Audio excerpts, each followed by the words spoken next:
Please take your seats. The meeting will begin shortly.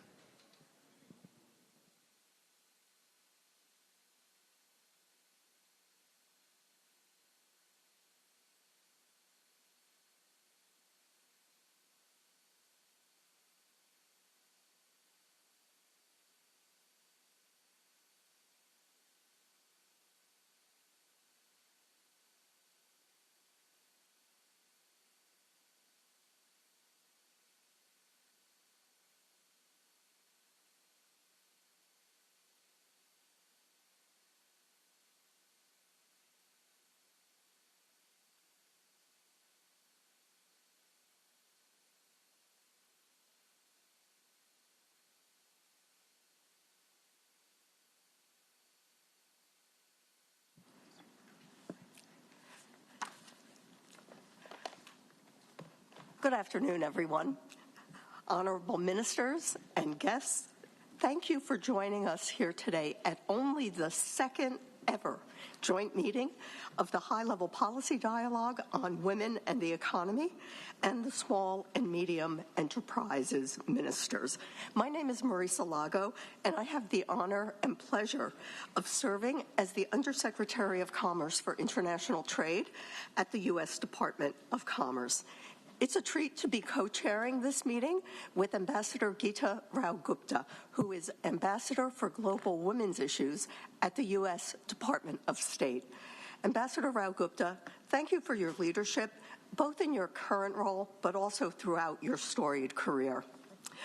Huge thanks also to the leadership of the City of Seattle and the Seattle Host Committee for hosting APEC senior official meetings over the past weeks. This beautiful city on Puget Sound is the perfect setting for our meetings, and not just because of the many innovative global companies that are based here. The City of Seattle, with its diverse history and long-standing links to APEC, embodies our APEC host year priorities: interconnected, innovative, inclusive. I am a huge fan of the Women in the Economy Forum, as I was serving in the U.S. government at the Department of the Treasury when former U.S. Secretary of State Hillary Clinton convened the first Women in the Economy Forum. I could wax lyrical about the substantive milestones that the forum has achieved in the intervening years, but I'll leave that to Ambassador Rao-Gupta. So, in today's session, I'm excited to explore the opportunities that lie at the intersection of women's economic empowerment and the growth of micro, small, and medium-sized enterprises, or MSMEs. MSMEs are the backbone of our APEC economies, accounting for more than 90% of all businesses and employing more than half the workforce across APEC economies. Entrepreneurship and small business ownership can provide an avenue to economic security and financial independence for women, while simultaneously providing jobs and local community development. APEC can empower women-owned MSMEs by helping them overcome barriers such as inadequate access to finance, lack of awareness of procurement systems, and fewer networks and role models, each of which prevent women entrepreneurs from fully realizing the opportunities offered by global value chains. Let me give you just one example. Research shows that inclusive procurement programs enhance the reputation of both companies and governments and can have a positive impact on profitability, resilience, and return on investment. Yet today, less than 1% of spending by large corporations on suppliers is earned by women-owned businesses. Now, can we be ambitious and aim to double this percentage? And I'd suggest that we even be audacious and think about quintupling this percentage. In APEC, we have a mechanism for reaching and exceeding this audacious goal. Earlier this week, more than 50 delegates, including women entrepreneurs, corporate procurement officials, and government policymakers, identified gaps in support for sourcing from women entrepreneurs. This same group also highlighted best practices among our APEC member economies. In another program that was held earlier this week, we convened 82 stakeholders and heard about empowering women entrepreneurs in cross-border e-commerce. Those of us here today know that e-commerce is a vital tool for businesses to reach customers. Yet we see that in many APEC economies, women are very significantly underrepresented. This disparity absolutely demands that we work together to understand the unique obstacles that women face in the digital economy. It's even more of an imperative that we find solutions to increase women entrepreneurs' participation in e-commerce. I urge every single one of us to double down on both our professional and our personal commitment to help women and girls achieve their entrepreneurial dreams. And with that, I'm delighted to hand over the proceedings to Ambassador Rao Gupta. Thank you so much. Colleagues, let me join Undersecretary Lago in welcoming you all to the 2023 High-Level Policy Dialogue on Women and the Economy, Small Medium Enterprise Ministerial Meeting, joint session at the 2023 Women and Economy Forum. That was a mouthful. Before I begin, I want to extend a gracious thank you to the City of Seattle on behalf of the U.S. Department of State for hosting this wonderful Women in the Economy Forum.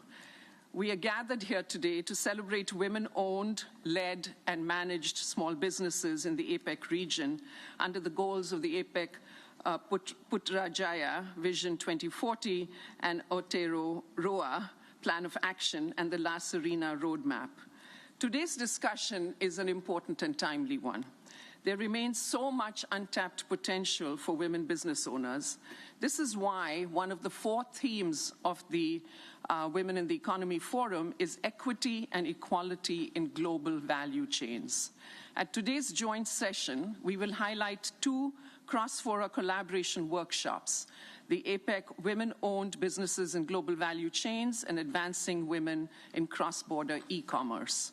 We will draw on the Gender Climate Nexus for the Women Innovators and Climate Change 3rd session. Women's economic security is a moral imperative and it is smart business. Women's economic security is central to the promotion and establishment of women's human rights and gender equality. But to achieve women's economic security, our work cannot start and end with just women. We must provide quality, inclusive, and safe education for girls in all their diversity.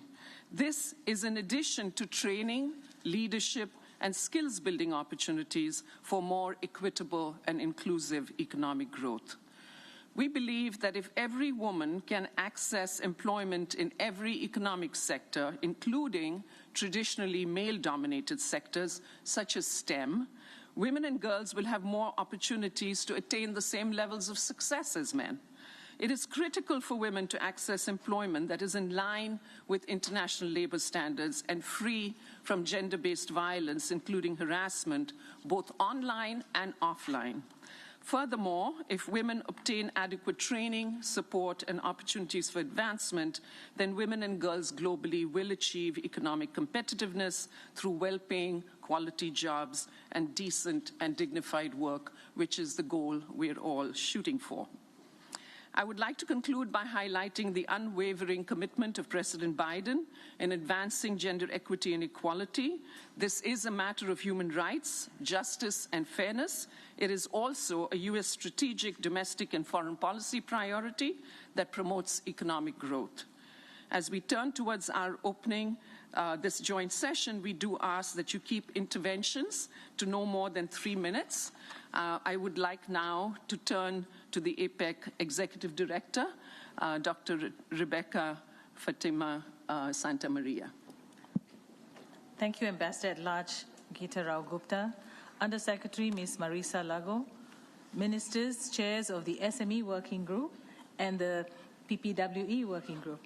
Distinguished guests, ladies and gentlemen, it is an honor for me to be here at this joint meeting of the high-level policy dialogue on women and the economy and small and medium enterprises ministers. As you said, Ambassador at Large, it is a mouthful.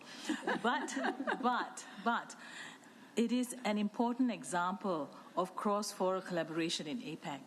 Congratulations to the U.S. team for making this happen. What we are doing here in Seattle is just as groundbreaking as what was done in San Francisco in 2011 when U.S. last hosted APEC. It was in 2011 that APEC began in earnest the process of gender mainstreaming with the establishment of the Policy Partnership of Women and the Economy and the Women and Economy Forum.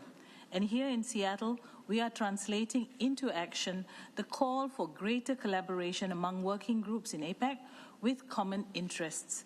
In this case, dealing with the areas of work that impact women MSMEs. There are many areas of convergence between the work of the PPWE and the SMEWG.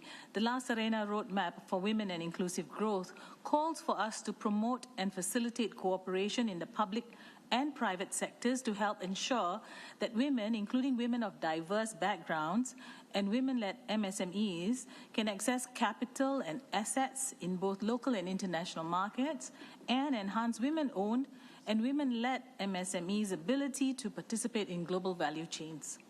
Likewise, the SMEWG strategic plan for 2021 to 2024 includes gender in its 5 priority areas of entrepreneurship, innovation, and startup of SMEs, access to international markets and global value chains, inclusive capability development towards digitalization, access to finance and alternative financial solutions, and government-to-business interactions. The APEC Policy Support Unit recently presented a report on challenges facing women-owned business, and this report highlights the intersection between our work on MSMEs and women's economic empowerment. One of the findings was that while access to finance is a challenge for SMEs in general, male-owned MSMEs have better access to finance than women-owned MSMEs. This then has a direct impact on the growth of women-owned SMEs. At the Secretariat, we are mindful of the need to ensure cross-border collaboration and to build on areas of intersection, convergence, and complementarity among our working groups, businesses, especially through our private sector partner, the APEC Business Advisory Council, as well as other regional and international organizations, so as to leverage on the expertise, experience, and best practices for relevant and impactful policy making. This is the context of our meeting today, and I thank you all for getting us started here. Thank the U.S. team for getting us started in this formalization of collaboration between the SME Working Group and the PPWE. Thank you, Chair. Thank you very much, Dr. Rebecca. We will now have a brief intermission for press to exit the room.